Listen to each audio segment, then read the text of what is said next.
Praise Lord. मसीह यीशु के अजीम और फ़तेहमंद नाम में देखने वाले तमाम तो लोगों को मेरी तरफ से सलाम। मेरा नाम पास्टर अकील और मेरा ताल्लुक़ PGA चर्च ईसा नगरी कराची से है। मैं खुदा उनका शुक्र अदा करता हूँ कि आज एक दफ़ा फिर प्रोग्राम पैगाम इलाही के वसीला से आज के कलाम को आपके साथ शेयर करने को हूँ। और यकीनन आज का जो कलाम है वो एक दफ़ा फिर हम सबों के लिए कसरत की बरकत का बाइस होगा। मैं शुक्र अदा करता हूँ खुदा उनके खादिम पास्टर सरफराज विलियम का, जो कि गवाही TV के CEO हैं, और इनकी सारी मैनेजमेंट का खुदा इनको बड़ी बरकत दे। आए मेरे अजीज़ों, हम कलाम मुक़द्दस की तरफ मुतवज्जा हूँ कि आज खुदावंद ने क्या कलाम हमारे लिए रखा है और क्या बरकत जो है वो खुदावंद हमारे लिए, हमारे घरानों के लिए रखना चाहता है। आए जो इस वक्त देख रहे हैं, अगर वो कलाम मुक़द्दस को मेरे साथ खोलना चाहते हैं तो वो ज़रूर मेरे साथ खोलें। नए अहदनामा में से इब्रानियों की कलीसिया के नाम लिखा गया ख़त, जब हम उसका 12वां बाब देखते हैं, उसके 12वें बाब की पहली आयत से मैं आपके सामने पढ़ूंगा। ज़रूर आप तवज्जो से सुनिएगा, क्योंकि आज का कलाम आपके लिए कसरत की बरकत को लेकर आने वाला है। कलाम मुक़द्दस में लिखा है, इब्रानियों उसके 12वें बाब की पहली आयत से कलाम मुक़द्दस में लिखा है, पस जबकि गवाहों का ऐसा बड़ा बादल हमें घेरे हुए है, तो आओ हम भी हर एक बोझ और उस गुनाह को जो हमें आसानी से उलझा लेता है दूर करके उस दौड़ में सब्र से दौड़ें जो हमें दरपेश है। और सेकंड वर्स में लिखा है, और ईमान के बानी और कामिल करने वाले यीशु को तकते रहें, जिसने उस खुशी के लिए जो उसकी नज़रों के सामने थी शर्मिंदगी की परवाह ना करके सलीब का दुख सहा और खुदा के तख्त की दाहिनी तरफ जा बैठा। पाक कलाम के पढ़े और सुने जाने पर खुदा उनकी बरकत हो। आए मेरे अजीज़ों, हम कलाम मुक़द्दस को जो आज हमने पढ़ा है, यकीनन ये हमारे लिए बड़ी ही बरकत वाला है। और आपने पहले भी इस आयत को यकीनन सुना होगा कि ईमान के बानी और कामिल करने वाले यीशु को तकते रहें। जब यहाँ पर यह लिखा गया है कि ईमान के बानी को तकते रहें, इसका मतलब है कि कुछ ऐसा हुआ है कि यीशु से लोगों ने अपनी निगाहों को हटाया है, तो उनको ज़रूरत पड़ी है यीशु मसीह पर निगाहें लगाने की। क्योंकि यहाँ पर खुदा उनका बंदा जो लिखने वाला है वो अपनी मर्जी से नहीं लिख रहा। कलाम मुक़द्दस को और इस खत को भी लिखवाने वाला जो है वो खुदा का रूह है, क्योंकि ये अपनी मर्जी से नहीं लिखा गया। खुदा का रूह जो है मुख्तलिफ खुदाम को लिखवाता था और वो रूह कुछ की हदायत से लिखते थे। और जब ये लिखा गया है कि ईमान के बानी और कामिल करने वाले यीशु को, तो हम जानते हैं यकीनन वहां के लोगों को जिनके लिए उस वक्त ये कलाम लिखा गया, या आज जब हम इसको पढ़ते हैं या सुनते हैं या जब हम इसको अपनी जिंदगी पर इंप्लीमेंट करते हैं, तो यकीनन ये कलाम हमारे लिए है कि ईमान के बानी को तकने की जरूरत है। क्या शायद निगाहें कहीं इधर उधर हो चुकी हैं। बाइबल मुक़द्दस जो है वो बड़ी ही जबरदस्त किताब है, जो कि हर एक काम के बारे में, हर एक तालीम के बारे में, जिंदगी को गुजारने के जबरदस्त तरीके जो है वो हमें बताती है। हम इससे इधर उधर कहीं भाग नहीं सकते। बाइबल में जब हमने पहले वर्ष से पढ़ा है, बस जबकि गवाहों का ऐसा बड़ा बादल हमें घेरे हुए है। खुदावंद का बंदा जब इस बात को लिख रहा है, तो अगर हम थोड़ा सा इसको ऊपर चले 11वें बाब में, तो हमें ईमान की जबरदस्त जो है वो एग्जाम्पल्स नजर आती हैं।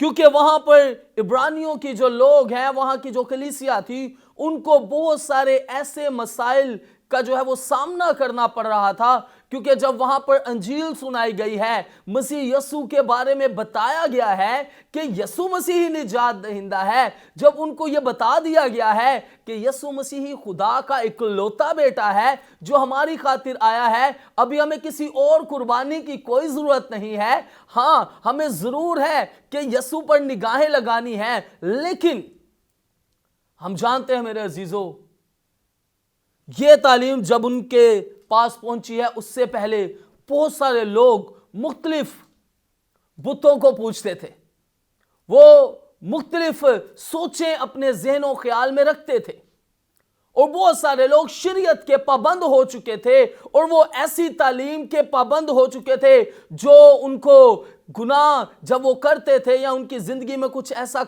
होता था तो वो उसका अजाला जो है वो देते थे, लेकिन बाद में वो फिर उस गुनाह में जब आ जाते थे तो बहुत ही मजहबी लोग थे वो। लेकिन जब वहां पर यीशु मसीह की अंजील पहुंची है, यीशु मसीह की गवाही उन तक पहुंची है, तो बहुत सारे लोगों ने खुदावंद यीशु को अपना शख्सी निजात दहिंदा कबूल किया है। वो इस बात पर ईमान लाए हैं, वो कफारा पर ईमान लाए हैं, वो इस बात पर ईमान लाए हैं कि यीशु निजात दहिंदा है, उसने निजात दे दी है। लेकिन बहुत सारे ऐसे जो हैं वो मजहबी लोग उठ खड़े हुए जो कि उनको इस तालीम से हटाने की कोशिश करते थे, और वो इस बात की नफी करते थे कि ऐसा कैसे मुमकिन है कि एक शख्स जो है वो मसलूब हो जाए और पूरी दुनिया जो है वो उससे निजात हासिल करे। लेकिन मेरे अजीजों, यही तो खुदा का मंसूबा था कि जिस तरह एक शख्स के वसीला से अगर गुनाह इस दुनिया में आया है, तो एक शख्स जो कामिल खुदा है, जो कामिल इंसान है, उसके वसीला से जो है पूरी दुनिया जो है वो निजात को रिसीव करे। लेकिन इस बात को समझने के लिए रूहुल कुद्स की जरूरत है, समझने की जरूरत है, ध्यान लगाने की जरूरत है, कलाम को पढ़ने की जरूरत है, कलाम की तरफ मुतवज्जो होने की जरूरत है। अगर कलाम से निगाहें इधर उधर हट जाती हैं, उस खुशखबरी से अगर निगाहें इधर उधर हट जाती हैं जो शुरू से सुनाई गई है, अगर निगाहें उससे हट जाती हैं, तो मैं समझता हूं यीशु मसीह के कफारे से किसी की आंखें हट जाएं, यीशु मसीह की निजात से किसी की आंखें हट जाएं, तो क्या फायदा है उस जिंदगी का? कोई फायदा नहीं। सो वहां के लोगों को यह मसाइल दरपेश थे कि वो मुख्तलिफ बुतों को मानते थे और शरीयत के जबरदस्त किस्म के बहुत सारे पाबंद थे, क्योंकि मिक्स लोग वहां पर थे, मुख्तलिफ मज़ाहिब के लोग थे। लेकिन जैसे ही यीशु मसीह की मनादी पहुंची है वहां पर और लोगों ने यीशु को कबूल करना शुरू किया है, तो एक हलचल सी मच गई है वहां पे, क्योंकि लोग अपने मजहब को छोड़कर मसीहत की तरफ आने लगे, यीशु को कबूल करने लगे, जिंदगी को लेने लगे, उम्मीद में दाखिल होने लगे, खुशी को हासिल करने लगे, वो जिंदगी को एंजॉय करने लगे। लेकिन बहुत सारे मजहबी लीडर्स को जो उस वक्त के थे, उनको ये चीज जो है वो नामंजूर थी।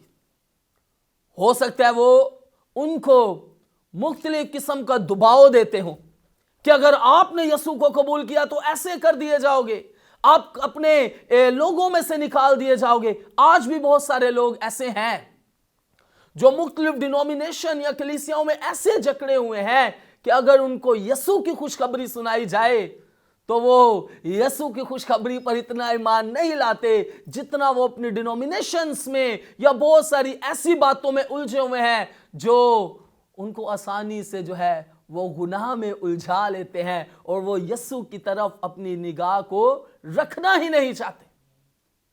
लेकिन मेरे अजीजों, खुदावंद का जो कलाम है वो बड़ी ही बाबरकत है। कलाम की जो बातें हैं वो बड़ी ही बाबरकत है। हर एक आयत जो है, हर एक सहीफा जो है, जो खुदा के इल्हाम से लिखा गया है, वो तो जिंदगी गुजारने के ऐसे तरीके बता देता है कि इंसान हमेशा की जिंदगी को हासिल करता है। सो खुदावंद का शुक्र अदा करते हैं आज के इस कलाम के लिए, यकीनन जो हमारे लिए जबरदस्त बरकत का बाइस है। वो कह रहे हैं गवाहों का ऐसा बड़ा बादल कौन से गवाहों का बड़ा बादल? पीछे मैंने आपको बताया, अगर थोड़ा सा पीछे जाएं तो हमें यहां पर मिल रहा है कि 11वें बाब की 33वीं आयत में, ईमान ही से मूसा के माँ बाप ने उसके पैदा होने के बाद 3 महीने तक उसको छुपाए रखा। यह ईमान था। फिर मूसा ने जो है वो उस फिरौन की बेटी का बेटा कहलाने से इनकार किया है, क्योंकि वो अपने लोगों को वहां से निकाल कर ले जाना चाहता था और वो ईमान के साथ ऐसा कर रहा था।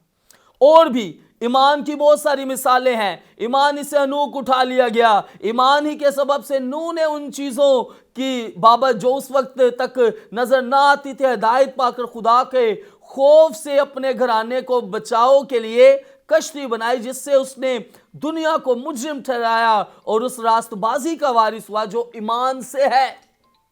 सो मेरे अजीजों, ईमान जो है ये बड़ी जबरदस्त चीज है, जो कि हमारे लिए बड़ा लम्हा फिक्रिया है।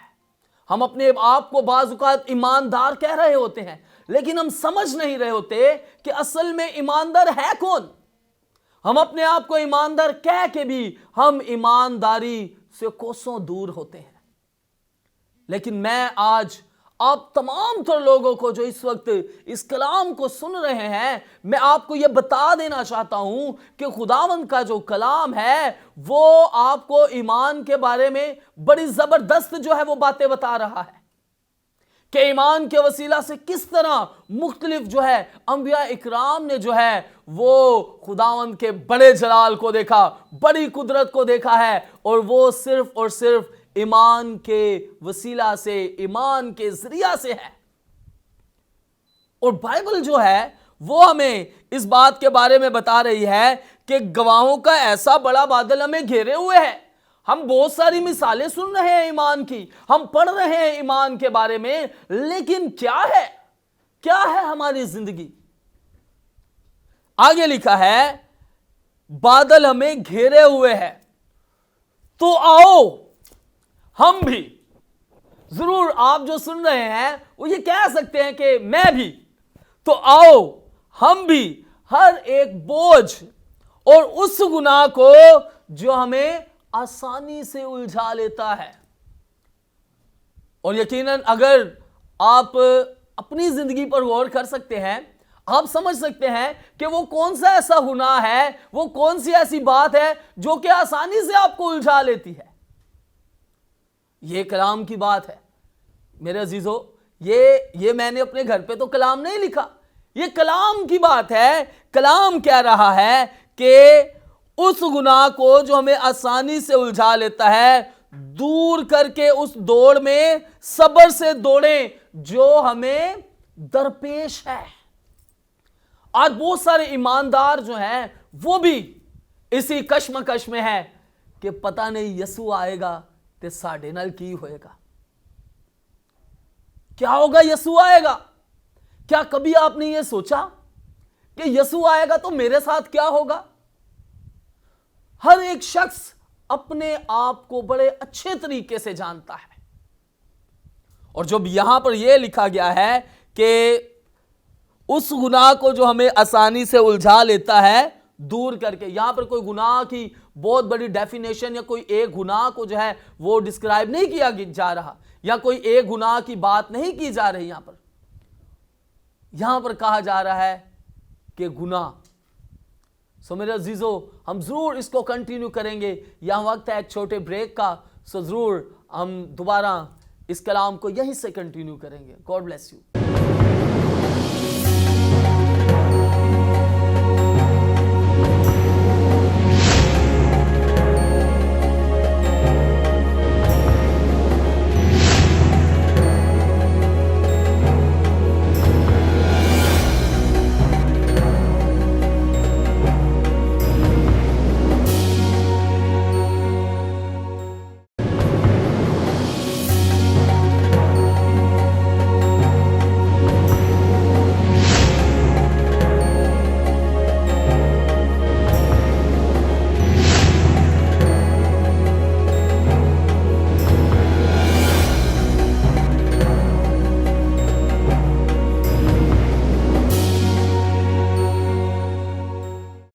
वेलकम बैक व्यूअर्स, आप सबों की सलामती हो। आए हम अपने कलाम को वक्त ज़ाया किए बगैर वहीं से कंटिन्यू करें। हम बात कर रहे थे कि गुनाह जो है वो आसानी से हमें आसानी से उलझा लेता है। किसी एक गुनाह की बात नहीं हो रही। गुनाह तो गुनाह है, चाहे वो कोई छोटा हो या बड़ा हो। गुनाह तो यहाँ तक है, बाइबल मुकद्दस हमें कहती है और बाइबल मुकद्दस और खुदा का कलाम हमें बताता है कि अगर तूने किसी औरत को बुरी निगाह से देख भी लिया है तो तूने उसके साथ क्या किया है? ज़ना कर लिया है।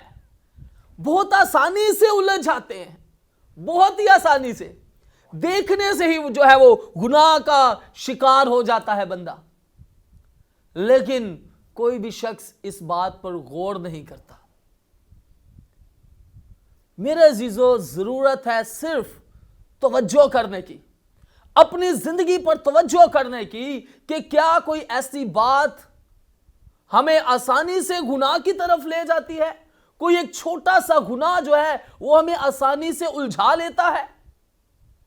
गौर करने की जरूरत है।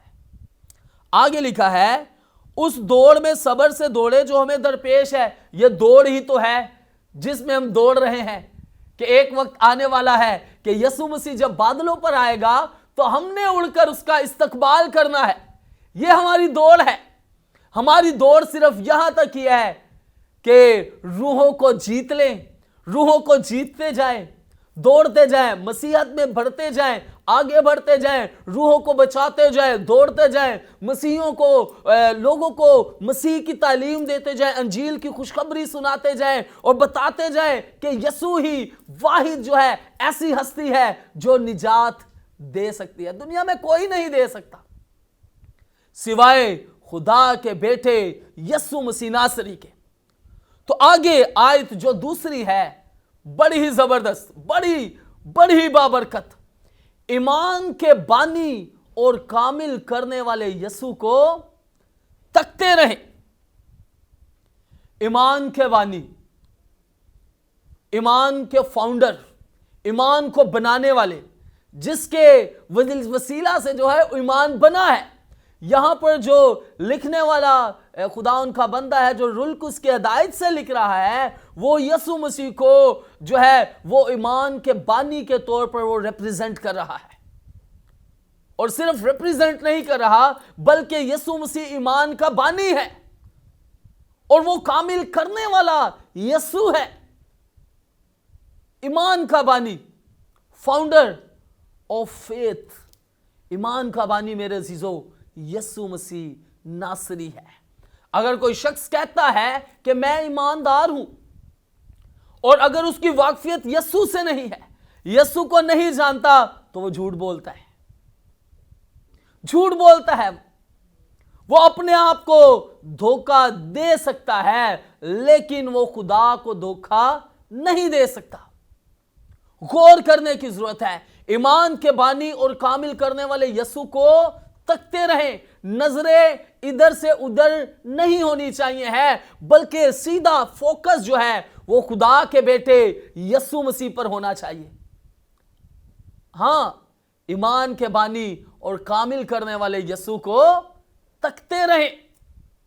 और जब इस आयत पर अक्सर हम गौर करते हैं तो यकीनन हमारे जहन में पहली बात आती है कि जिस तरह पतरस ने अपनी निगाहें यीशु मसीह से हटाई तो वो डोलने लगा। लेकिन मैं उस पर बात नहीं करूंगा।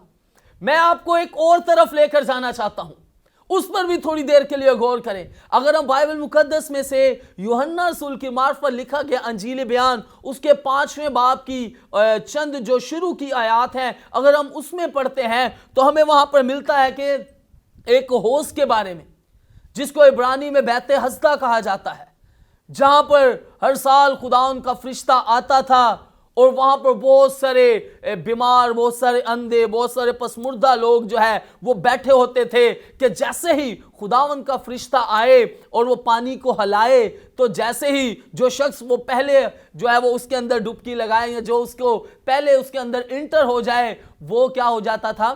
शिफा पा जाता था। वहां पर हम देखते हैं कि एक शख्स जो कितने साल से, यकीनन आपके ज़हन में आ गया होगा, 38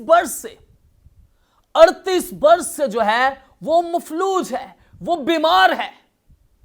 बाइबल हमें बता रही है कि वो 38 वर्ष से तो बीमार है, लेकिन यहां पर उसकी उम्र का कोई पता नहीं है। 38 वर्ष से तो वो मफलूज है, 38 बरस से तो वो बीमार है, 38 बरस से तो वो चारपाई के ऊपर है। यकीनन उसकी उम्र 38 से ज्यादा ही होगी। और हमें नहीं पता कि वो कौन से फिक्का या कौन से फरीसियों से ताल्लुक रखता था या किससे ताल्लुक रखता था, लेकिन हमें यह पता है कि वो 38 वर्ष से बीमार था और उसकी उम्र को हम नहीं जानते, लेकिन जो जानते हैं उसके बारे में बाइबल हमें बताती है, जिस पर गौर करने की जरूरत है। 38 वर्ष से वो बीमार है। चले हम एक ख्याल करते हैं कि हो सकता है 10 साल 20 साल कुछ ऐसे साल गुजर गए हों, उसको इस होश का ना पता हो, लेकिन एक वक्त आया है जब उसको होश का पता चल गया है। तो 38 वर्ष जब कहा जा रहा है, हो सकता है वो 20 साल से इंतजार कर रहा है, वो 25 साल से इंतजार कर रहा है, वो 30 साल से इंतजार कर रहा है, हो सकता है वो 3 साल से इंतजार कर रहा है, हो सकता है वो 5 साल से इंतजार कर रहा है। लेकिन यहां पर मैं आपको बताना चाहता हूं, वो 38 बरस का बीमार है, एक उम्र रसीदा शख्स है। वो इसी बात पर मुंतजिर है कि कोई खुदा का फरिश्ता जब आए तो कोई उसको उस होश के अंदर उतार दे, लेकिन कोई उसको उतारता नहीं है, क्योंकि बहुत सारे लोग ऐसे आए होते थे जो अंधे बीमार, हो सकता है वो खुद ही उसके अंदर डुबकी लगा लेते हो, खुद ही उसके अंदर चले जाते हो, इसको कोई लेकर जाने वाला नहीं है। वहां पर क्या हुआ है, वहां पर वो आ गया है जो कि अंधों को आंखें देने वाला है, वहां पर वो आ गया है जो फरिश्तों से अफजल है, वहां पर वो आ गया है जो कि शिफा का मंबा है, वहां पर वो आ गया है जो इंसानों को कामिल बना देता है। कौन? वहां पर आ गया है खुदा का बेटा यीशु मसीह। उसने पूछा है कि तू क्या चाहता है? क्या चाहता होगा? कहने ने अन्ना मंगे दो खा। तो मफलूज जो है जरूर यही चाहता है कि वो अपनी बीमारी से शिफा पा जाए। उसने यीशु मसीह के साथ डायरेक्ट बात की है, जो शिफा देने वाला है उसके साथ डायरेक्ट बात की है। उसने कहा है कि मैं चाहता हूं कि मैं चंगा हो जाऊं, मैं ठीक हो जाऊं। उसने कहा है कि उठ, अपनी चारपाई उठा और चल फिर। वहां पर वो आ गया जो शिफा की कुदरत रखता है, जिसके वसीला से यह सारा काम उस होश पर हो रहा था। ईमान का बानी वहां पर आ गया, कामिल करने वाला यीशु वहां पर आ गया, जिंदगी देने वाला यीशु मसीह वहां पर आ गया, शिफा को जारी करने वाला वहां पर आ गया, नई उम्मीद देने वाला वहां पर खुद आ गया है। और उसने उस 38 बरस के बीमार को जो है पल भर में चंगा कर दिया है। होश के अंदर जाने की जरूरत ही नहीं पड़ी। Praise Lord, hallelujah. होश के अंदर जाने की जरूरत ही नहीं पड़ी है और वो वहां पर चंगाई पा गया है और वो वहां पर अपनी चारपाई उठाई है और वहां से दौड़ लगा दी। वहां पर आप समझ सकते हैं कि वो वहां पर खामोश रहा होगा, या जिन लोगों ने उसको देखा होगा कि 38 बरस से तो यह मफलूज है, या उसने देखा होगा कि 38 बरस से ये जो है ये एक चारपाई के ऊपर है, आज इसको किसने जो है वो पानी के अंदर डाल दिया। लेकिन यीशु जो है वहां पर आया है, उसने खुद से उसको शिफा दी है। उसने निगाहें यीशु मसीह के ऊपर लगा ली। वो पहले किसी का इंतजार कर रहा था। हम बाज़ औक़ात इंतजार कर रहे होते हैं कि कोई आए और हमारे लिए कुछ अच्छा कर जाए। तो क्यों किसी के लिए जो है आप इंतजार पर रहते हैं? आप क्यों किसी के इंतजार में रहते हैं? यीशु है ना, आ जाए यीशु के पास। क्यों किसी के इंतजार में रहे? अगर आपने मेरे अजीजों बहुत सारी अपनी जिंदगी गुजार ली है, अगर आप किसी ऐसे मसले, किसी ऐसी परेशानी में अगर आप हैं, अगर आपका घराना परेशानी में है, आप किसी ऐसी मुश्किल या मुसीबत में, ऐसी परेशानी में है, तो क्या करना चाहिए? इस कलाम की रोशनी में निगाहें किसी और के ऊपर नहीं लगानी, निगाहें लगानी है खुदा के बेटे यीशु मसीह पर, जो कामिल करने वाला है, जो ईमान का बानी है, जो जिंदगी देने वाला है। उस 38 बरस के बीमार ने लोगों पर निगाहें लगाई हुई थी तो चंगा नहीं होया सी। यसु आया, यसु ने पल भर में चंगा कर दिया। आप अगर पल भर में चंगा होना चाहते हैं, पल भर में आप शिफा को लेना चाहते हैं, अगर आप चाहते हैं कि मेरे घराने में ब्लेसिंग्स आ जाए, मेरे घराने में ये हो जाए, आप अगर दुआएं कर रहे हैं कि मेरे घर में ये हो जाए, मैं ये चाहता हूं, मैं ये चाहती हूं, तो आप के सामने सिर्फ एक पर्सनैलिटी होनी चाहिए जिसके ऊपर आप अगर निगाहें लगा लें तो सब कुछ, फिर वारे नहीं आ रहे। हालेलुया, फिर वारे नहीं आ रहे। यसु पर निगाहें लगा ले तो बंदा फिर वारे नहीं आ रही हो जाते हैं उसके।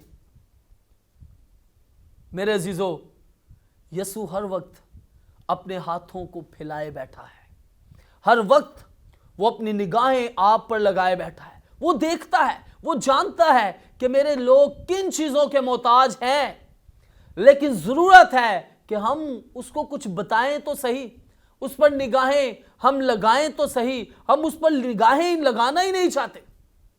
बाइबल मुकद्दस हमें कह रही है कि ईमान के बानी और कामिल करने वाले यसु को तकते रहें। अगर आप ईमानदार हैं, खुदावंद आपको बड़ी बरकत दे। अगर आपकी निगाहें यसु मसीह से हट गई हैं तो फिर से निगाहें यसु मसीह पर लगाएं। वो आपको बरकत देना चाहता है, वो आपको भरना चाहता है, वो आपको ब्लेसिंग से भरना चाहता है। यसु ऐसा नहीं है कि वो आपको छू कर बस चला जाए, वो आपको जो है भरना चाहता है। कलाम में क्या लिखा है? वो रूह कुद्स से भर गए।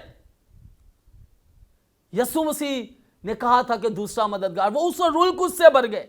आज यसु पर निगाहें लगाने की जरूरत है।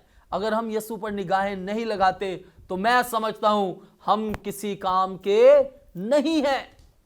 जरूरत है यसु पर निगाहें लगाने की। अगर हम चाहते हैं कि हमारे सारे काम ही अच्छे हो जाएं, हमारे सारे ही काम ठीक हो जाएं, तो निगाहें यसु मसीह के ऊपर लगानी है। क्योंकि आज हमने बाइबल मुकद्दस में से यही सीखा है कि ईमान के बानी और कामिल करने वाले यसु को तकते रहे। क्योंकि ईमान बहुत सारे गवाहों के गिर्द जो है वो क्या है, गवाहों का ऐसा बड़ा बादल हमें घेरे हुए हैं। सो आपने भी अपनी जिंदगी में बहुत सारी गवाहियां सुनी होगी, क्योंकि जिस चैनल से आज आप इस कलाम को सुन रहे हैं, गवाही टीवी से, इस पर आपने बहुत सारी गवाहियां सुनी होंगी। आपको बादल घेरे हुए हैं। आप अगर यसु पर निगाह नहीं लगाते हैं तो मैं समझता हूं कि इन गवाहियों को सुनने का फिर क्या फायदा। आ जाए यसु मसीह के पास, इस गवाही चैनल के वसीला से आप आ जाए यसु मसीह के पास, क्योंकि इसके वसीला से कलाम आपके पास पहुंच रहा है और आपको यह इनकरेज होती है कि आप अपनी निगाहें यसु मसीह की तरफ लगाएं। सो मेरे अजीजों, आज के इस मुख्तसर कलाम के वसीला से जो यकीनन हम सबों के लिए बड़ी बरकत वाला है, सो इस कलाम के वसीला से खुदा आप सबों को बड़ी बरकत दे। आमीन। सो मैं चाहूंगा कि आए हम एक छोटी दुआ करें, अपनी आंखों को बंद करें और सरों को झुकाएं। आसमानी बाप, हम तेरे शुक्रगुजार हैं तेरे आज के इस कलाम के लिए जो बड़ा ही मोतबर है और हम सबों के लिए बाइस से बरकत है। हम तेरा शुक्र अदा करते हैं कि तूने हम सबों से कलाम किया है। तमाम तर सुनने वालों को, देखने वालों को तू खुदा बड़ी बरकत देना। गवाही टीवी को बरकत देना। पास्टर सरफराज विलियम और उनकी सारी मैनेजमेंट, कैमरामैन, दूसरे तमाम तर खुदाम जो मुख्तलिफ किस्म की खिदमात इस टीवी की जरिया से खुदा करते हैं, सबों के लिए तेरी बरकत कायम हो। और खुदा ये लोग हमेशा तेरे जलाल और तेरे काम के लिए काम करते रहें। यीशु मसीह नासरी के नाम से ये सब कुछ मांगते और पा लेते हैं। आमीन। सो मेरे अजीजों, खुदा आप सबों को बड़ी बरकत दे। Thank you. God bless you.